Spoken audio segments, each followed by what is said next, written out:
Season 5 episode 6 start होता है और हमें वॉल्टर, माइक, टॉड सब एक मोटरसाइकिल डिसमेंटल करते हुए दिखते हैं। ये उस बच्चे की मोटरसाइकिल होती है जिसको टॉड ने प्रीवियस एपिसोड में मार दिया था। वो एक बैरल में उस बच्चे को भी मेल्ट कर देते हैं। ये सब हो जाने के बाद टॉड बाहर आता है। जैसे बाहर ही खड़ा हुआ होता है, टॉड उससे कन्वर्सेशन करने की सोचता है और बोलता है कि ऐसा कभी कभी बिजनेस में हो जाता है। तो जैसे उसे पंच करता है और वहाँ से चला जाता है। फिर नेक्स्ट सीन में हमें वॉल्टर, माइक, जेसी और टॉड सब बैठे हुए दिखे हैं।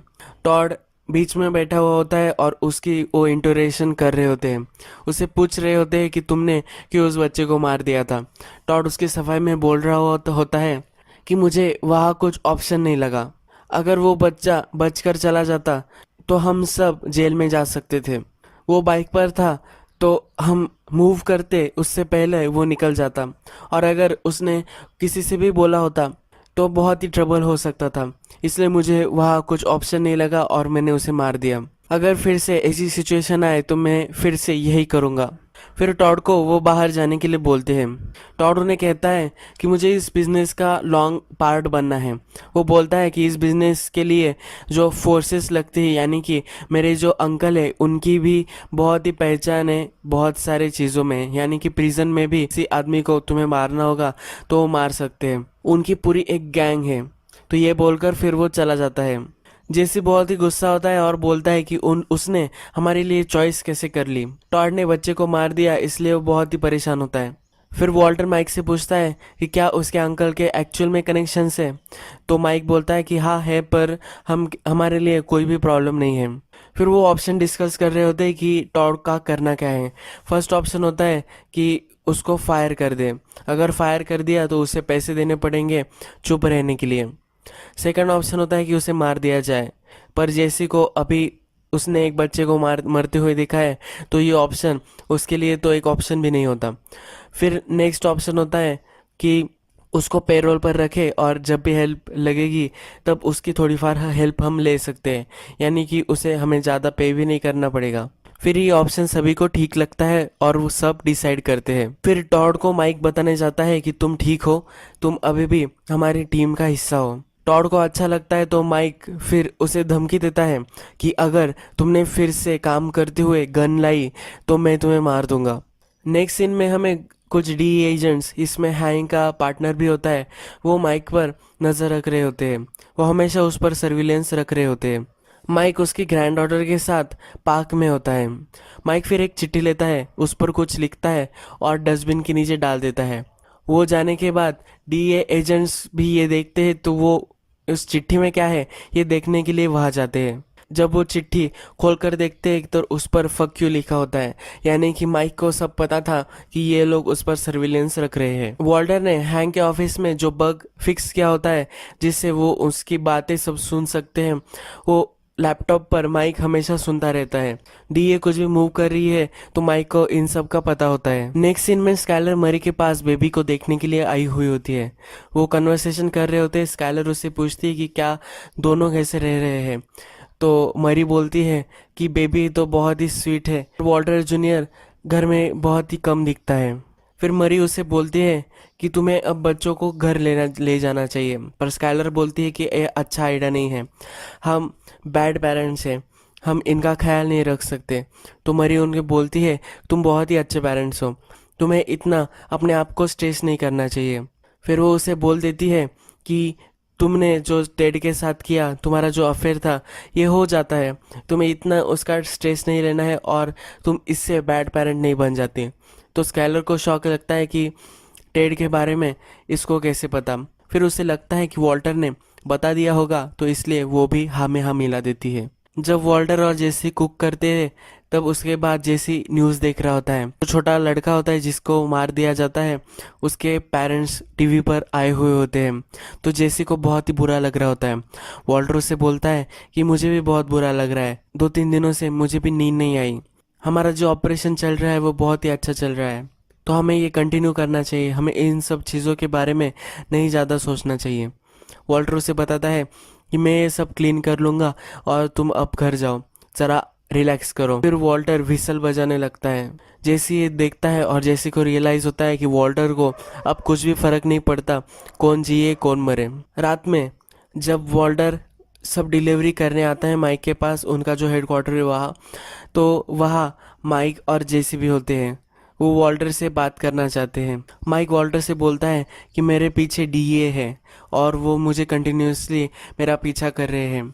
मैं यहाँ बहुत ही मुश्किल से उन्हें छुड़वा कर आ रहा हूँ। फिर वो वॉल्टर से बोलता है कि अब मैं इस बिजनेस से बाहर निकल जाना चाहता हूँ, तो इसलिए उसने एक प्लान बनाया होता है। वो बोलता है कि मैं कुछ लोगों को जानता हूँ जो हमारा मेथलामिन बाय कर सकते हैं। हमारे पास बहुत सारा मेथलामिन है जिसकी वर्थ $15 मिलियन है।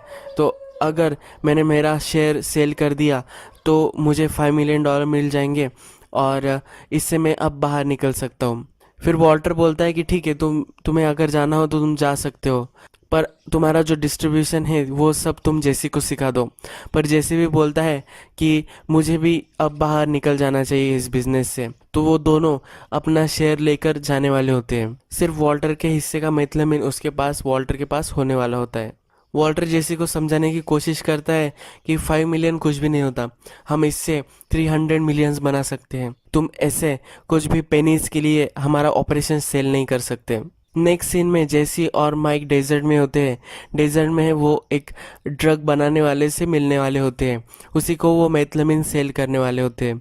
तो वो आता है और फिर माइक उसे सब प्राइस वगैरह बताता है। फिर वो ड्रग खरीदने वाला उससे बोलता है कि ये वर्थ इट है, क्योंकि तुम्हारा जो ब्लू स्टफ है वो अगर मार्केट से चला गया तो हमें कंपटीशन नहीं बचेगी और इससे हमें बहुत ही फ़ायदा होगा। फिर माइक उसे बताता है कि कंपटीशन तुम्हारी नहीं जाने वाली, हमारा कुकिंग फिर भी चलता रहने वाला है। तो फिर वो माइक को बोलता है कि अगर तुमने मुझे पूरा मेथलामिन नहीं दिया तो मैं ये डील नहीं करने वाला, यानी कि अब वॉल्टर का हिस्सा भी उन्हें चाहिए होता है मेथलामिन का। फिर वॉल्टर की यहाँ जेसी आता है। जेसी उसे समझाने के लिए आया हुआ होता है। जेसी वॉल्टर से बोलता है कि हमने जब स्टार्ट किया था तो हमें बहुत ही कम पैसे लगने वाले थे, तुमने भी कैलकुलेट किया था और तुम्हें 700,000 ऐसा कुछ तो लगने वाला था, पर अब हमारे पास बहुत सारे पैसे हैं और 5 मिलियन कुछ कम नहीं होता। तो वॉल्टर बोलता है कि मुझे एक एम्पायर क्रिएट करना है, मुझे ये छोटा सा बिजनेस नहीं क्रिएट करना। तो जेसी बोलता है कि क्या तुम ड्रग एम्पायर क्रिएट करके खुद से प्राउड रह सकते हो। फिर वॉल्टर उसे एक स्टोरी बताता है। मैं, मेरा फ्रेंड और मेरी गर्लफ्रेंड, हम तीनों ने एक कंपनी स्टार्ट की थी, ग्रे मैटर। मैंने सब रिसर्च किया था और बहुत सारा मैंने उसमें वर्क डाला था, पर मैंने कुछ कॉन्फ्लिक्ट हुई इसलिए उस कंपनी के शेयर उन दोनों को बेच दिए। सिर्फ $5,000 के लिए मैंने उस सब शेयर्स को बेच दिया था। अब मैं रोज़ उस कंपनी के वीकली शेयर्स देखता हूँ कि कितना उसका वर्थ है, तो अब ये बिलियंस में है। तुम इमेजिन नहीं कर सकते कि मुझे कैसा लगता होगा। मैं ये अपॉर्चुनिटी नहीं खो देना चाहता। ये जो ड्रग्स है इसका मैं एम्पायर खड़ा करना चाहता हूँ। फिर स्काइलर वहाँ आती है। वॉल्टर जेसी को डिनर के लिए इनवाइट करता है। जेसी पहले हेसिटेट करता है पर वो उसे रुकने के लिए बोलता है। फिर डिनर टेबल पर सब बैठे हुए होते हैं, पर स्काइलर कुछ भी बात नहीं कर रही होती और बहुत ही ऑकवर्ड वह कन्वर्सेशन होती है। जैसी कन्वर्सेशन करने की ट्राई करता है, जैसे कि बीन्स बहुत ही अच्छे बनाए हैं, पर स्काइलर उसे बोलती है कि ये मैंने बाहर से मंगवाए हैं। इस बहुत ही ऑकवर्ड सीन के बाद स्काइलर वहाँ से जाती है। फिर वॉल्टर जेसी को बोलता है कि मेरे किड्स भी मेरे साथ अब नहीं हैं। मेरी वाइफ मुझे बोलती है कि मुझे मर जाना चाहिए, वो मेरे कैंसर वापस आने का इंतज़ार कर रही है।